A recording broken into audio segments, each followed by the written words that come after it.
do it. Cory Snyder, how you doing? I'm doing awesome. You? Doing good. Yeah, thanks for having me. So before you were telling me a little bit about kind of what you're doing at Sendo a little bit and working with partners and everything like that. So tell me a little bit about what you guys do, how it benefits your customers. Yeah, so Sendo is the leading gifting and sending platform. So basically what that means ultimately is if you think about it from an ABM perspective, an account-based marketing perspective, it puts you in a position to really diversify your outreach and how you're trying to get in front of your potential buyers. So that's done through e-gifts, physical items, swag. I know you recently got some stuff from people with their logos on it, but that's kind of the concept is like, how do I open up a conversation? If it's enterprise sales, you're thinking larger items or more tailored, specific things. If I know you're into jiu-jitsu, I may send you something specific to that. And really that's the idea is like, how do I diversify? How do I break up the noise potentially that they're already getting? They're already getting spammed like crazy on LinkedIn. Yeah. So why not offer them a $10 gift card to have a conversation? I kind of hate LinkedIn now. Like, honestly, it's all just my inbox is full of spammers. Yeah. Like, that's it. And so I just started a thread on that, funny. And it got, I don't know, it's probably like 40 comments at this point. I was surprised, but it was that concept. A little closer to that. It was that whole concept around, do you accept invites? Right. Do you accept invites based on whether there's a note or not? Yeah, so it was a good conversation, but yeah. Yeah. Well, I think it's, so basically you'd send someone a gift and then essentially request an appointment, right? It's more or less paying, as opposed to paying thousands of dollars into Google ads or Facebook ads or LinkedIn ads or whatever. You're just targeting people specifically, sending them something, and the idea is then they want to book an appointment with you, get an up to bat. Yeah, at the end of the day, you're watching your prospects, right? Whether it's on LinkedIn, whether it's on your different Apollos or whatever it may be, right? So you're getting notifications based on what's happening in their world, right? So one of our partners or one of our potential partners had raised a round of funding. So I sent them a $300 bottle of champagne with a saber. Hell yeah. All 9 yards, right? And they were like, oh, this is the coolest thing we ever got. And we got a conversation, a partnership out of it. But that's kind of the idea is like, how do you stand out? Yeah. Especially in the world of noise that we live in. Right. Well, when I got stuff, I wasn't the right person that they should have been requesting the appointment from. Yeah. I was a marketing manager at a big company at the time, and definitely not in position to be buying, like, I think they were trying to pitch me Pardot, right? Like, beautiful. The wrong person completely. But arguably you could have been so if they're probably hitting 5 or 6 people. Maybe. I asked around. No one else was getting gifts. Well, they screwed up. But in the end, it would be like, I'm not the right person. Well, cool, can you pass me to the right person? So right. There's strategy there. Right. Absolutely. Yeah. I mean, I guess it's getting someone at that company. Exactly. Yeah. So you got it. Yeah. And I told him, we just got Marketo. I don't think we're going to. Yeah. Probably not the best. I did talk to the guy though. Like, so it worked. Yeah. Like it absolutely worked. Yeah, I was just the wrong person to talk to. Exactly. And I had zero influence over what they wanted to sell. Yep, but he got the conversation, right? He did, absolutely. And that's kind of the idea. Now it's gotten a lot better where you can verify addresses given like what happened with COVID. You can do e-gifts instead of just physical items. Obviously, Amazon integrations and a bunch of different integrations that allow you to be way more specific and personalized. Right, that's very cool. So one thing you've always done really well is build strategic partners, and I always felt like you were selling smarter, not harder, a lot of the time when we worked together.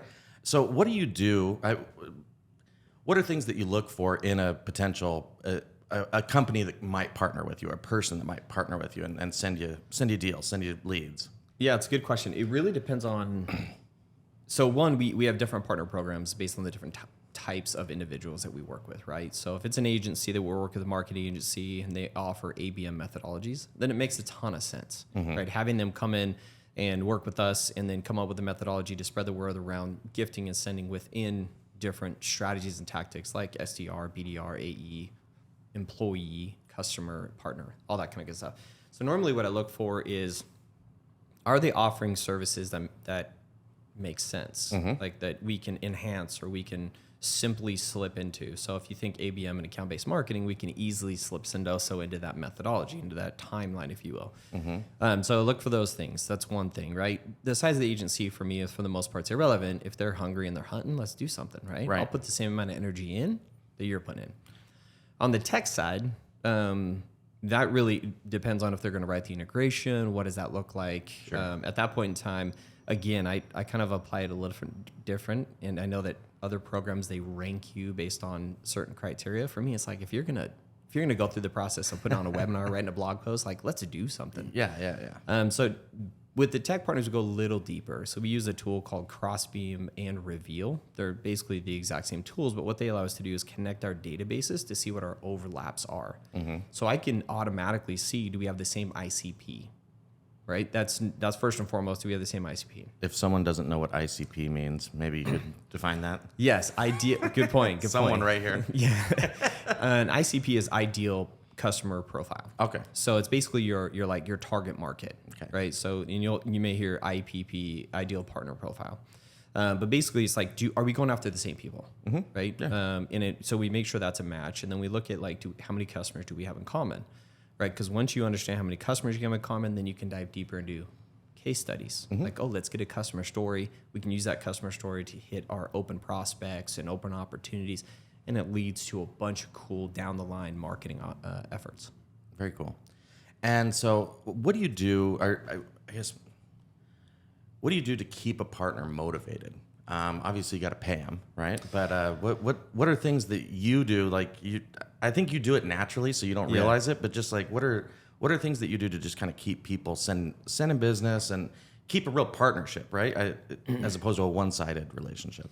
Yeah, because obviously we love referrals, but we want to give back too. But part of giving back isn't always referrals. It could be marketing content. It could be doing a webinar together, right? So you have to think creatively. What I've realized over the last couple of years, since I've been doing partnerships now for like 13 years, is you have to have a methodology, really a methodology on how you're working with partners.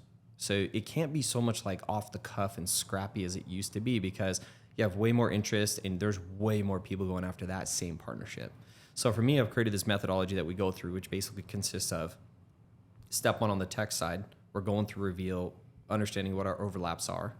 We're saying, okay, let's send an email. Let's get a customer story. Step two is let's find 3 accounts that you have as an open opportunity that are our customers. Okay. I'll connect you with our CSMs internally. We'll give you a bunch of data points like who's the decision maker, what's the buying process, right. all of that kind of good stuff. So I'm trying to help them move pipeline now. So if you think about like the 3 main things I preach is I create pipeline, I move pipeline, and I reactivate pipeline. So these all play into that as I communicate with my internal teams.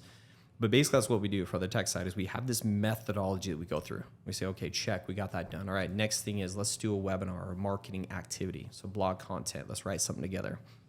So we go through that. And that's really the way that I keep them engaged is really just that portion of it, which comes down to how do I help them generate leads or move pipeline? And I ask of the same. So I'm like, here's 3 opportunities we have that you guys have as customers, hook us up. And so there's a couple things happening there is we're creating a habit internally for them of being willing to help from other teams, right? So part of like partnerships is I'm a one-man band. So how do I create an army? Yeah, absolutely. And so this is how you do it, right? And so that's how we've kept partners motivated is that we do a ton of events together, happy hours. We include our partners. They include our partners. But the other, and I'll say the last piece, and this is probably the most important piece, is relationship. Right. It is all about the relationship. I have your back, you have my back. Let's figure out how to do stuff together. You're an individual that cares about their KPIs and you understand their KPIs and what they're trying to get out of the relationship. And all of that kind of comes together and really just caring about that relationship and moving things forward. Absolutely. So you were telling me earlier that you're actually starting to do some consulting and stuff like that. Yeah. So what are you consulting on? Who's your kind of ideal customer?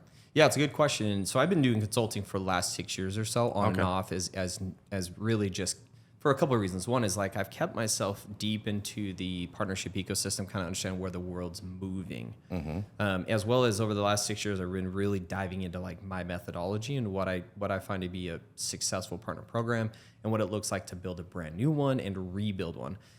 So, for the most part in the tech industry, I've built probably 10 plus partner programs, and I have a methodology, a 3-month plan to not only to build one that includes web content, everything like ground up. I'll build your entire program. We'll launch it. And then the last month is really like, okay, let's figure out recruiting and your IPPs, like who's your ideal partner profile. Yeah. There's a lot that goes into obviously building a program. I would imagine so. But I have a whole methodology built out, and it's like a 3-month plan, as well as rebuilding. So part of rebuilding a partner program or looking at finding out, is it successful, is it not successful, is like diving into your partner profile, understanding do you have the right programs? Are you missing a program? Right. Like what are your issues internally from a marketing? Like do you not have an extension of your marketing team, an extension of your sales team? So that's really what I do from a consulting side is I jump into an organization that is looking to either build a brand new program or they need somebody to look at their program to say, what are we doing wrong? Right. What are we doing right? Yeah. And then we go through that entire program. And so really it's like from a ICP or my target profile is really anybody that's doing that or wants to do that. I've helped agencies that are, 1 to 2 million in revenue, helped them build a partner program. I've helped organizations that were 60 to 100 million build their partner program from the ground up and rebuild it. And then not only that, I've done it for 4 companies being employed. So yeah. So how do you, I guess, what types of recommendations or how do you think about commission structures for partner programs? And is there a percentage that people should just always go off of? Should it all be upfront? Should it be recurring? I find myself having these conversations with my business partner all the time. And I don't know, man. Whatever's going to motivate them. Yeah, it's a good question. And what's funny is like, what's going to motivate them? Arguably, commission doesn't motivate them, right? Right. I found that So this is the big argument in the partnership world is like everybody's like, oh, commission doesn't matter, and I'm like, commission does matter, but you're looking at it very closed-minded. Commission matters when it pays for a head count. As soon as it pays for a head count, you're like, oh, damn, I don't want to get rid of that. Right. So you continue to sell. And now it's impactful to your business. Whereas it's like, cool, I made $100 this month. Right. Cool, I made $5,000 this month. Yeah. Right? Then it's a big deal. Exactly. Right. You're talking, so we have agency partners, they could care less until they hit, $4,000 or $3,000 in commission. And then they're like, oh shit, it covers the head count. Yeah. You're like, yes, it does. Boom. Now you got them on the hook. Right. When it comes to commission plans, I try to look at it pretty simply. Are they doing it? What work are they doing? Are they selling it all? Mm-hmm. If they're just referring, their risk level is low, which means I'm going to pay them a one-time fee. Okay. Right? If they're putting in an effort, if they're reducing my costs of acquisition and my sales process, so if they can cut out an SDR in the process, then I'm willing to pay them commission, recurring commission. Sorry. Right. Because they're reducing my cost of acquisition when it comes to the front end. When you look at a referral, I'm paying them because they reduce my cost of acquisition a little bit from a marketing side, right? So on an agency or somebody that's doing a lot of work on the front end, saying, "Hey, I'm going to help you like qualify these. These are going to be hot leads." Then I'll pay them a recurring commission at a low amount. Right. If they're actually doing the whole sales process and potentially even onboarding, then I increase that commission percentage because I can. I'm basically just offsetting. You're offsetting cost. Exactly. Makes sense. So I'm giving it back to the partner. And that's the way that I think about it, right? From a lifetime perspective, if they're doing a lot of the work, they're doing a lot of servicing, they're doing a lot of the support, I'll also pay them for life at that account, right? So if they're impactful for the renewal, absolutely. If they helped us close that deal, I'll pay them for life. I'll pay them, for the next renewal, whatever it may be. But that's the way I look at it. Is the amount of effort put in is reducing your overall cost. Consider that when you create your comp plans. And I try. Maybe I'm doing it wrong here. I just try to keep it as simple as possible. Yeah. Yeah. I'm right around, depending on the product or the service, I'm right around 20%, but typically recurring. I mean, yeah. And that's just for someone just more or less sending a lead. But in most cases, they're their clients too. So that's where I see their risk being a little higher. Exactly, right? Risk level. So you think about a company like 6 Division, for example, right? So they'll send me a client, but like they have to be kind of careful of who they send people. Like they are they hold their clients pretty close as far as that goes because they don't want to make a bad recommendation and make themselves look dumb. Yes. So in that scenario, you might have a partner program that's a little bit more strategic. That's very coveted, that you're only putting a certain amount of people and you're vetting those individuals, right? And then based on the conversion rate of those leads or the quality of those leads, you may move them out and you may move them to a referral partner program. Right. Or they may be an affiliate and your referral partner program is for 6th division, that kind of stuff. Yeah. Right. Okay. Interesting. That's the thing is like partner programs, it's not all cookie cutter for the most part. Right. Although I do look at it from an initial perspective as cookie cutter. I look at like extension of your marketing team. Do you have one? Right. Affiliate, referral partner, trusted advisor. Right. An extension of your sales team, agencies, things like that. And then your tech partners, an extension of your churn, your success, all that kind of good stuff. So I look at it from that perspective, but your comp plans and the profile are going to be different within those three different things of solving for pain points, if you will. Okay, that makes sense. So what would you recommend for people as far as developing a partner? So let's say you have someone who sends you someone here and there. You know what I mean? It's more of just, something that comes along. But I've seen you in companies that we've worked for together, take guys that here and there would send a little bit of business and stuff and turn them into sales machines. Yeah. And what are you doing there to motivate that kind of growth? Yeah, it's a good question. I think there's two things that go into that. One is like what's holding them back from growth, right? So understanding their business or pain points. A lot of those individuals, those businesses, those agencies I work with that were just doing a couple here and there. And the second thing was they don't know how. They don't have a vision. They don't have a direction. So I solved those 2 points. So I look at them. I'm like, okay, is the issue bandwidth and time? They have the passion. They have the drive. Yeah. They have the leads. Right. Is it passion and drive, or is it just bandwidth issues? Or is it I just don't know what to do? Right. Right. So then that's the reason why we created the BHAG, Big Hairy Audacious Goal Planner. Yep. Right. Yep. I remember that. Right. And it was based in a calculator, so you could see like, oh, if I did this, I'd make this much. Right. It was the whole methodology behind that. But really, the biggest part that we solved for was we had a bunch of sales partners, ones that loved to sell, that could sell, that had the leads to sell, but they had to do implementation. So what I would do is I would tag team them with a service partner that wanted to do no selling. They just wanted to do services. So I took that entire service element off of their plate so they could focus on selling. Makes sense. And then the service partner was happy too. Because they don't want to sell. Exactly. But now I opened up their bandwidth to be able to say, instead of doing 10 a year, they can do 50 a year. Right. And then you have methodologies as well as on implementation. How do you onboard and implement these individuals, right? And so I'm helping them create their methodologies on how to onboard these efficiently to see success. And then that plays into your methodology of like, okay, go to market. Right. How do I go to market? Where's the missing link? Well, I work for the company. I know exactly where the holes are. Right. But I would push our agencies to say, focus on an industry, a niche. Right. And because if you're going to go after marketing automation, you're going to get screwed. Yeah. Right. But if you go after marketing automation for dentists, you're in good shape. Right. You might be able to dominate. Right. Yeah. So, I mean, really the same things that I guess we've always advised businesses to do, you're just advising the partnership to do, or the partner to do, and you're to help them sell things and align your goals. Yeah, set timelines and apply those timelines, and then that's where you get the energy, right? If they put enough, how much are they putting in, and how much are you putting in, right? If I give them a time, I'm like, hey, let's get this done by when, and they're like, oh, 2 weeks. I'm like, cool. 2 weeks they don't have it done. I'm like, what's up? All right, give me another 2 weeks, and then it's like, here, just hit me up when you're ready. Right. I'll move on to another partnership. So, if I'm hearing you correct, then you're not afraid to kind of let someone go, as far as like if they're not doing what they need to do and they're not fulfilling their end of the partnership, you don't mind walking away from it. Yeah, I mean, at the end not of the walking day, away, but just putting some distance between yourself. Exactly. Yeah, I mean, at the end of the day, like it's not my job to babysit. It's not my job to grow your business.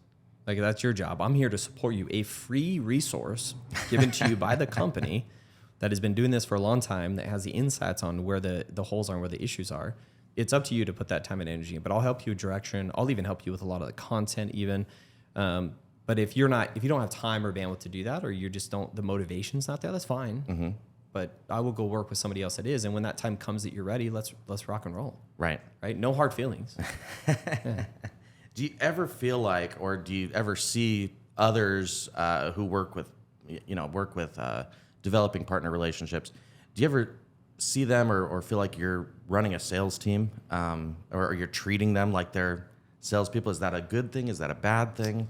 In the sense of like running my partners as a sales team? Yeah. I mean, I think that's the fastest way to burn your partners. I was going to say, because I've heard that said in business, like at Infusionsoft, for example. Yeah. Right. Well, you got to, manage these guys' pipeline and stuff like that. And I'm Yeah, thinking like, if I had my own business and I was sending you business, like, and you were trying to, ask me like where people are at in the sale, and you're grilling me about it like you're a sales manager, screw you. Like, I'm not talking to you anymore. That's the whole benefit of like setting goals. It's like, hey, what do you want to accomplish? What are you trying to get out of this? Like, what's your goal, right? And so based on those goals, it's like, I want 5 new customers this month on my services that are tied to the company, right?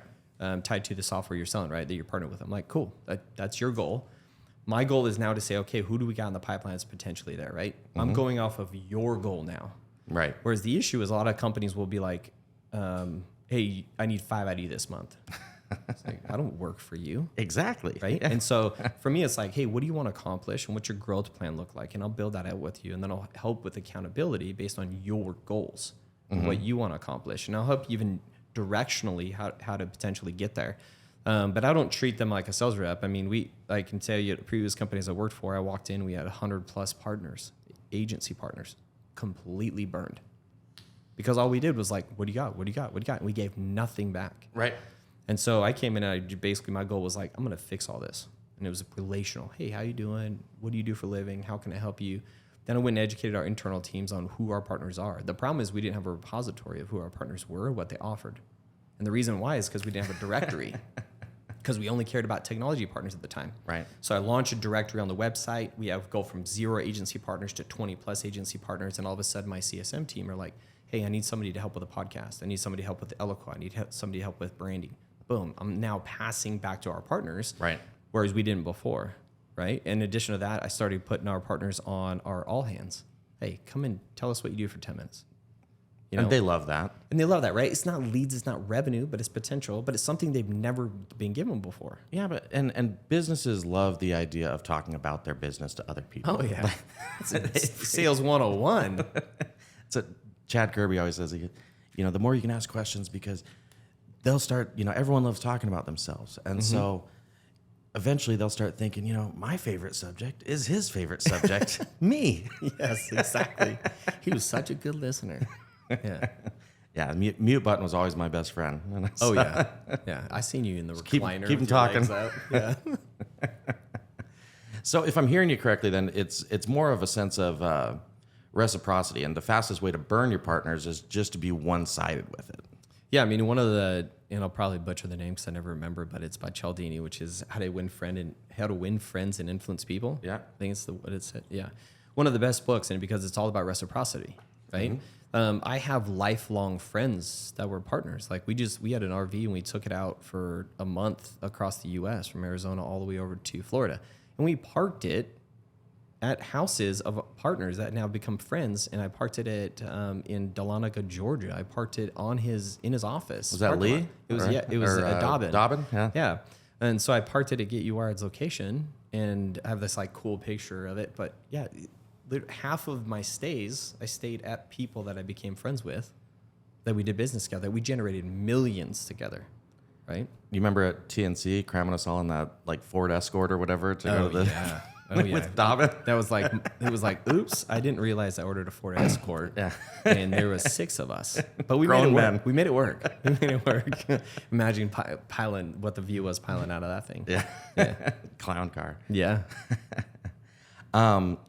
So, yeah, and it's always just impressed me, your ability to connect with these people and, like I said, and keep them motivated too. Yeah. I mean, that's something that, any business wants. And again, we all want referrals, right? We're not all great at getting referrals and keeping people motivated to be referral partners and you know things like that. So, but if I can't give them referrals, I try to give them other stuff. Like, sure. Hey, let's write content for our blog. Right. You're still doing work, but I'm publishing it. I'm sharing it. Right. Other people within the organization are sharing it to try to drive them revenue, try to drive them business.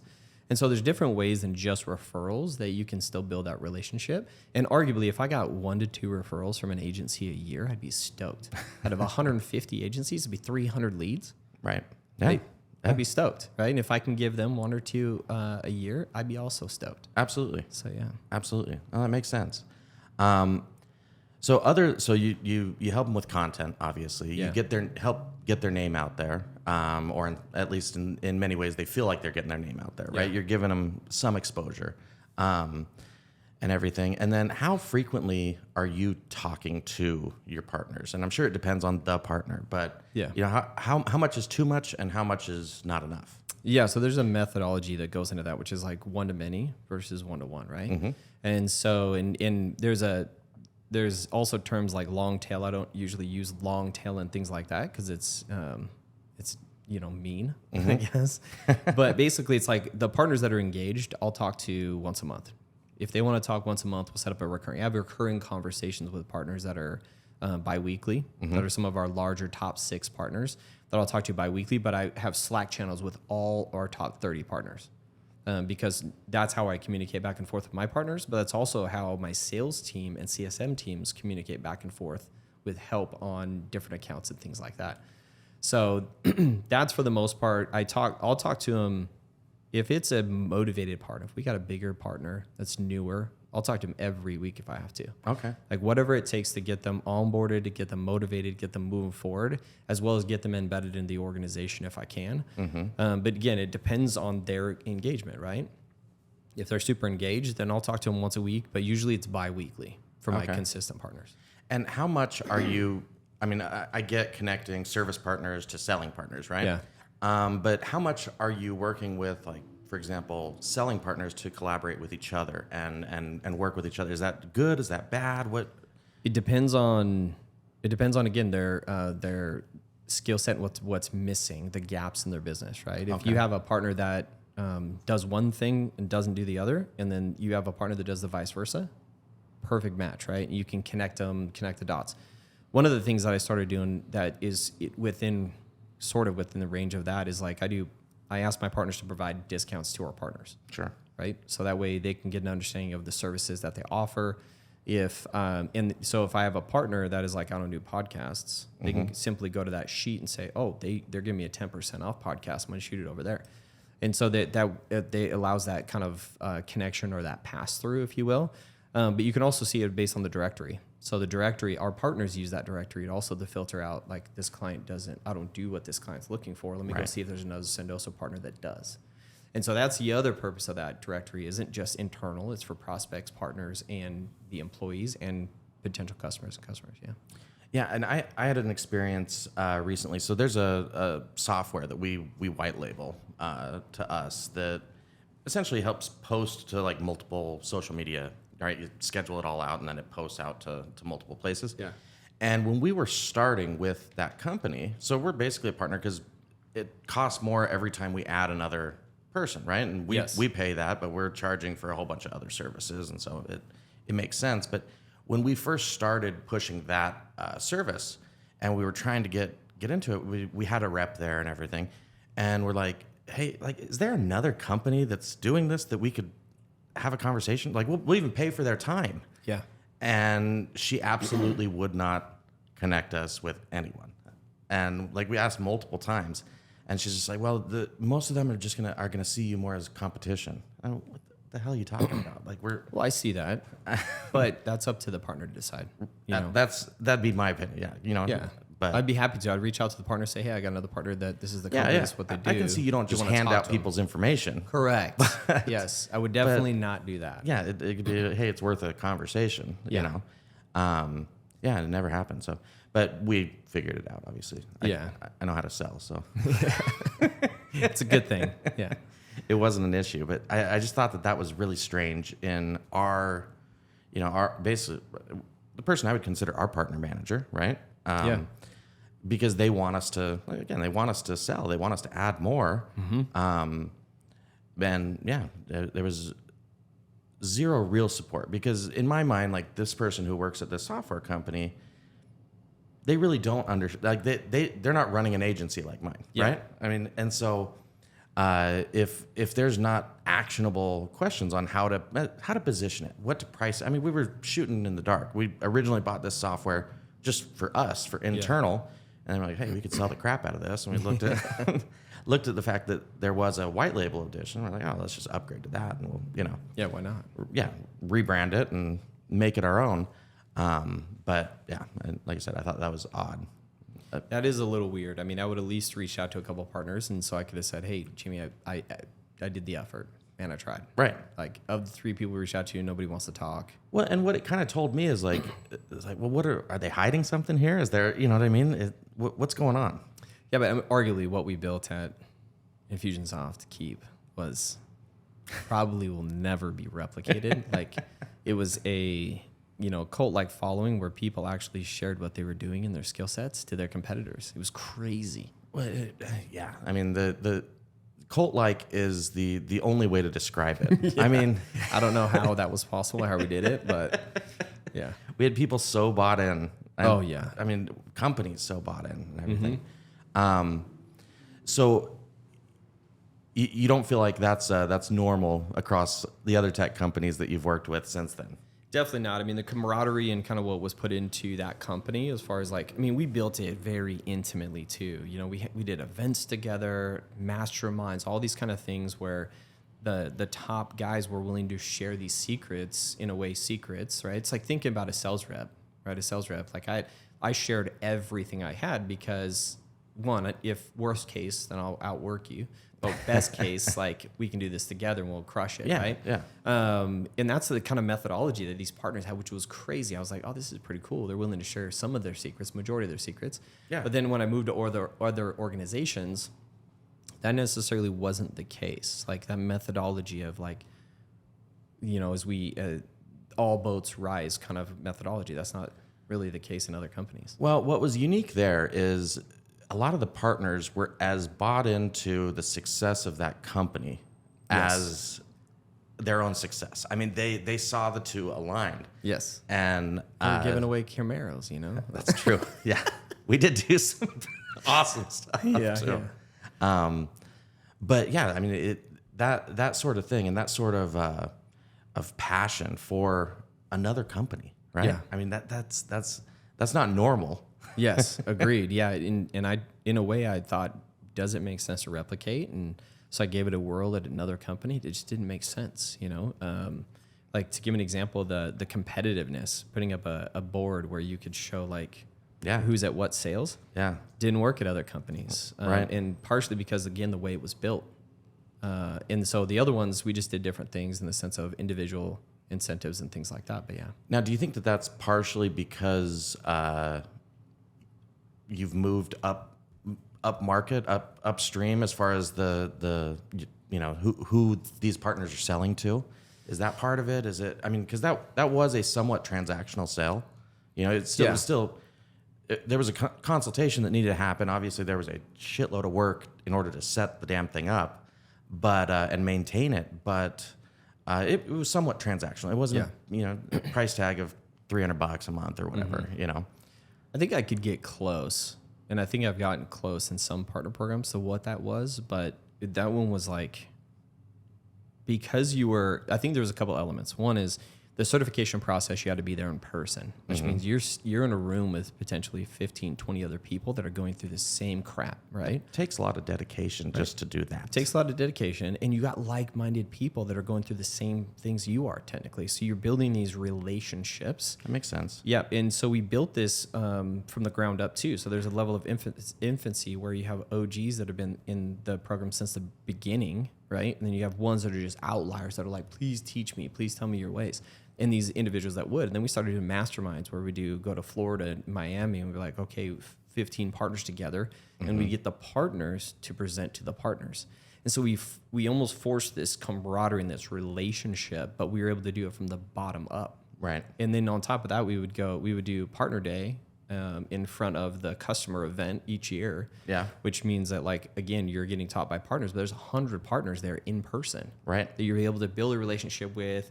They're doing like the robe things where they're chilling in the robe, smoking cigars or whatever they have going on. And it created this relationship where there was thousands of partners or a couple hundred to 1,000 partners, whereas these other organizations I roll into, I got 10,000 resellers. Wow.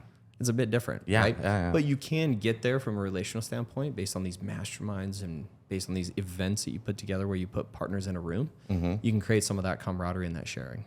Yeah, and just thinking about that, I think one thing that probably was different too is a lot of those agencies were built on exclusively on setting up and maintaining systems like that. They were right? ground up. Yeah. Yeah. Yeah. Interesting.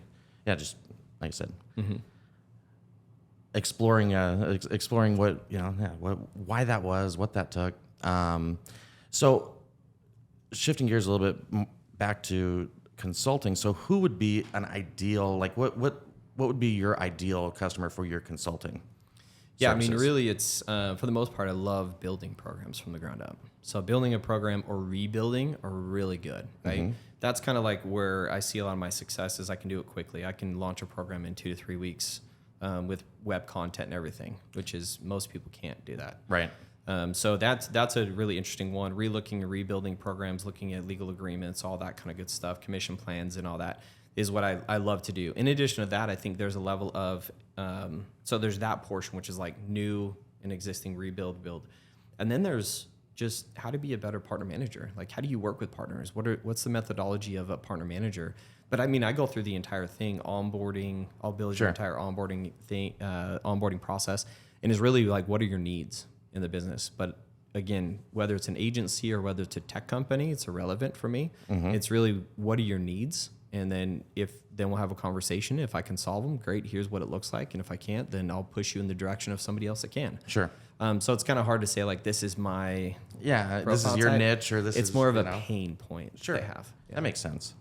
And obviously, so they need to be selling. Are they selling services in most cases? Do you find more success with products? I mean, what's your Yeah, I mean, services. Does it matter even? I guess. Yeah, it really doesn't matter. But obviously, if it's a recurring structure, a recurring product, it's a lot more fun, right? You can get a lot more creative because now you're opening up tech.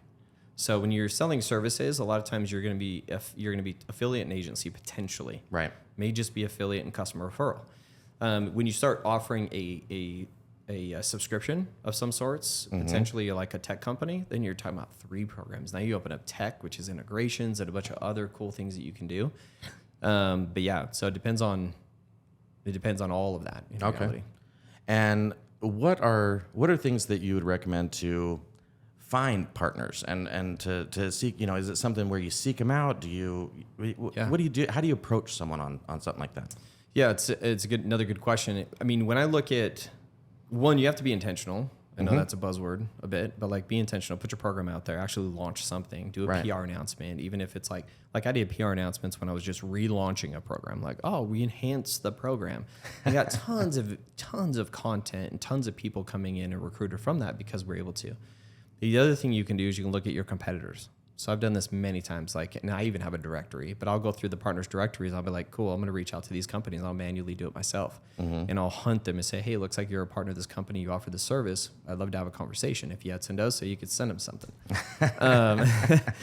But yeah, so that depends on the partner program. If it's affiliates and referral partners, there's websites out there where you can get access to a massive list of just affiliates, and that's just what they do. I can't remember what it was called. Otherwise, I'd share it. But isn't that Commission Junction? Commission Junction's a similar, yeah. So they're kind of like an affiliate platform, and I think it's called like affiliate agent. There's an agency one too. Is agency Spotter, I think, is .com is what it is.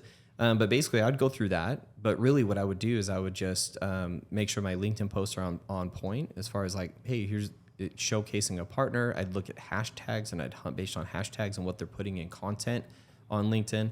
At ActiveCampaign, we had hashtags we hunted in Twitter. Interesting. So when somebody would be pissed at their partner and they go rant, it was probably not the best time to get them, but it worked. They'd go rant, be like, oh, this company sucks. It would be one of our competitors, be like, hey, you should come partner with us. And so we'd have a little bit of that strategy when it comes to that. But a lot of it comes down to is who you partner with. Like if you can partner with, so one of the side companies I have called Revenue Jump, almost all of our leads come from, because I collected on the bottom. It's like, hey, how'd you hear from us? Friend/colleague. Interesting. It's other people talking about the program, right? And that's how you know, one, you've dialed in your program. Two, you've dialed in your onboarding. You've dialed in your relational aspect because people are referring you. Those are the best ones. Okay. And that's usually on the agency side. On the tech side, I look for competencies based on what my CSMs or account managers are saying based on how they're losing deals or they're losing renewals or having churn risk. Then I'll help my tech companies based on that. I'll also hunt agencies based on competencies that we're losing, right? So if I know we're losing deals because we don't have an integration with Bamboo HR, then I'll hunt into that one of like, hey, how do we figure something out so we can solve for that pain point? So I'm listening to my internal teams, and I'm also looking at like, where's their area of opportunity? I'm partnering with other companies, like a partner stack for my PRM. I use them because they have a massive affiliate network. And then I'm looking at all of these other companies that do marketplaces so I can get my branding out there. And really just I'm pushing branding forward to try to attract partners while at the same time I am hunting. Okay. So how much is you approaching someone compared to a partner approaching you? I mean, I have to believe that, you know, you're approaching more than them just being, you know, flocking to you. Yeah, as amazing as you are. Yeah, true. Now it's probably actually 75-25. 75 them reaching out, 25 me reaching out. And the reason why is because one is bandwidth. Like I'm the only person right now running partnerships, so I don't have bandwidth to reach out. But two, we've done a great job at promoting our program. We've done a great job at having a solid program. We've also done a great job from being the leader in the brand. So that's the other thing, right? If you look at ActiveCampaign, they're not doing barely any outbound. They don't have to. Right. Because everybody knows ActiveCampaign. Everybody wants to be an affiliate or resell that product. So they've done a great job. Salesforce, obviously, same thing. So as soon as you start getting brand domination, then you can start pushing your partner program out there in the interwebs, and then you start getting more inbound than you do outbound. And that's kind of where I'm at now. And I also vet every single agency that comes in. You can't actually sign up unless you go through me. Interesting. Yeah. And so do you find that because that's almost like the takeaway, right? Yeah. To a certain degree, right? There's a gatekeeper here in order for me to do this thing that I want to do. Yeah, it doesn't make sense to partner. Right. And I'm sure you find that is effective, right? In as far as vetting them. Realistically, though, how many are you saying no to? If they have is it more of they're just not a good fit, and so you're just recommending they go do something else? It's not like, hey, no, you can't send me business. Yeah, it's mostly just like it's just not a fit. Right. Like our ICPs don't match. Who you guys are going after and who we're going after don't match, or your services. Like I talked to a company the other day, and it was like, look, I just don't know how to make this work. Like what you offer, the direction you're going, we don't have the same customer. Like it doesn't make sense. And they're like, I see it now.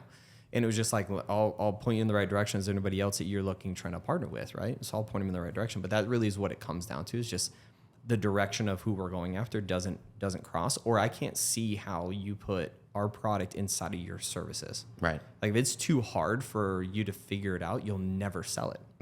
Right? You'll never refer it. And so I normally in that situation, I'll just sign them up as a referral partner or an affiliate. And so that way, when they come across somebody that needs those services or is looking for something like this, if they happen to ever come across them, then they can earn some commission, they can refer them in, but definitely not as an agency partner or something like that.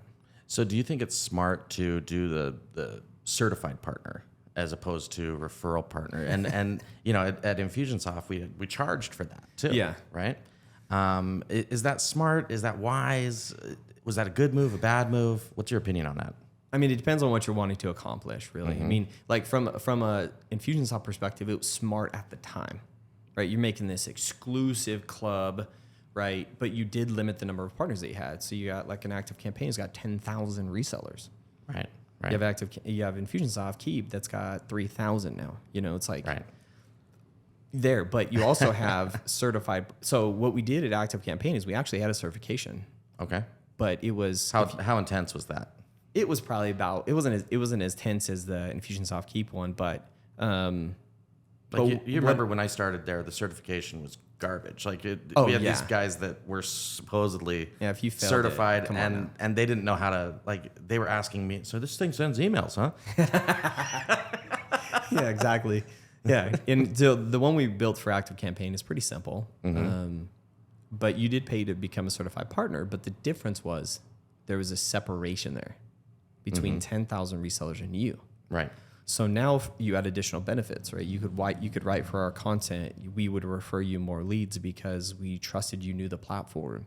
Yeah. Right? There's a lot of benefits to it from adding it as a layer in separation to who you refer, and a bunch of different benefits that you wouldn't normally have, like the part being a part of the partner advisory group, the PAG or partner advisory board, right? You had to be certified. So I think for Infusionsoft, there's a benefit there in the sense that like it's an exclusive group, but they also limited the number of people that could have been reselling. Well, I mean, they limited it. I mean, at the end of the day, as many people who were willing to pay and take the test and do all that, they were going to do it, right? Correct. Yeah. Yeah. And so like I have a certification now for Sendo. Okay.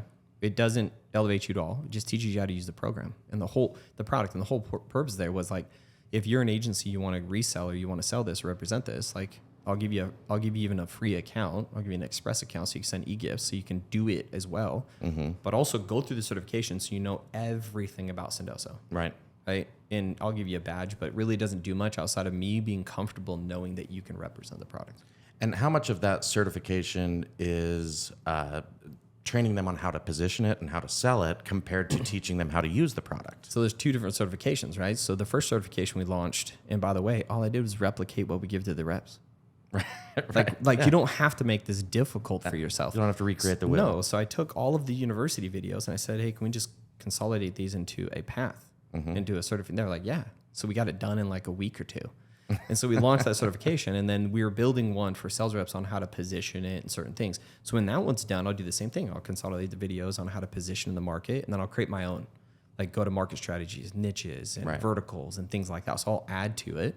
But ultimately, you don't have to make it harder than it needs to be, right? But there are two different certifications. There's a how to use the product, what is the product, kind of internal workings, like what is this, what is that, how do you do this, how do you create an automation, whatever. And then there's the position, go-to-market, sales, marketing kind of GTM move. So how do you balance it seems like it's always a balance when you're working with partners of you're ultimately representing the company that you're working for, but then also representing the partner. You know, how do you balance that? Because I've seen people make a lot of mistakes with that. Yeah. And you've obviously done it well, you know, with how successful you've been with working with affiliates. So how do you balance that out? Yeah, I think a couple things. One is you start to realize what's important to the different levels within the company, right? Okay. What do you mean by that? So executives, what's important to executives, right? Revenue. Yeah. And I'm going to tie myself to revenue every single time. And the reason why is because that's the fastest way to cover my ass when it comes to whether or not, like when it comes to people that are going to get laid off or go through rifts, if I'm not tied to revenue, there's a good chance I'm going to be part of that game, right? Or if I don't know what my connection to revenue is, right? So for the executives, data, 100% data. Okay. What I share with them is how I'm impacting pipeline and everything else, right? Okay.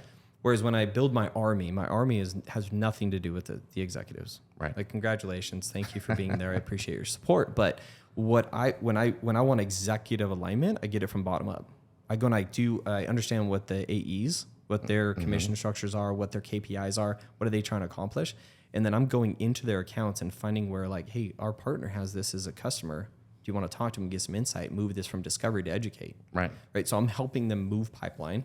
I'm then working with marketing really closely to say, hey, let's do all these marketing things with partners, these webinars, and go generate top of the funnel leads. That way they convert into opportunities. So I'm doing all of this stuff, and I'm reporting all of this up to my different leaders, right? In sales, I'm not pitching data, I'm pitching wins. Right. Hey, this opportunity that Spencer had was in discovery. They were able to talk to a partner, figure out who the decision maker was. Now it's in educate, and they're talking to the decision maker. Hey, this partner was able to bring in the CMO, who was not part of the conversation, that come to find out was the decision maker, but they have a really good relationship. So now the CMO is now talking to the sales rep, and we just closed the gap from potentially a 30-day sales cycle to a 2-week. Awesome. And so those are the wins that I'm sharing internally. And then on top of that, I'm telling the partner, by the way, I just shared this. Thank you for helping. Right. I just shared this win. And then I'll also, when a partner signs up for Sendoso, I collect their hobbies. So I know, randomly I'll go in there a couple times a month. I'll randomly pull up a partner and I'll send them something. Right. Hey, thanks for being a partner. Just random. Right. I know you're in, like one partner was into tennis. So I found these tennis pasta on Amazon, I send them. Right. And so it's that kind of stuff. So that's kind of how I'm working with across the board from partners is I'm communicating all the great stuff that they're doing. I'm communicating that back to them. Right. In addition to that, I'm putting them at the forefront of the organization with understanding. I'm in every sales meeting huddle. I'm in every marketing huddle. Like, people have no choice but to be like, what are partners? Like, if you ever say that, then one, I've done a horrible job, or two, you weren't listening. Yeah. If that answers your question. But that's really how I do it, is I look at, like, how do I work with the different organizations and how am I communicating what's important to them? And I think that's the issue, is like, we've had a ton of layoffs and a ton of rifts in the tech world. Yeah. And a lot of them have been on the partnership side. Absolutely. And a lot of times there's an issue with attribution, and there's an issue with tied to revenue, and there's an issue with how people are communicating up the impact they're making. Okay. Yeah. That makes sense. Just looking at the time. Yeah, we're about 51 minutes here. So, yeah, time flies. Yeah. We should probably go ahead and wrap it up. But yeah, I appreciate you coming on. And Yeah. Thanks for having me. Yeah, thanks. I always feel like I'm hanging up a call at the end of these. Yeah.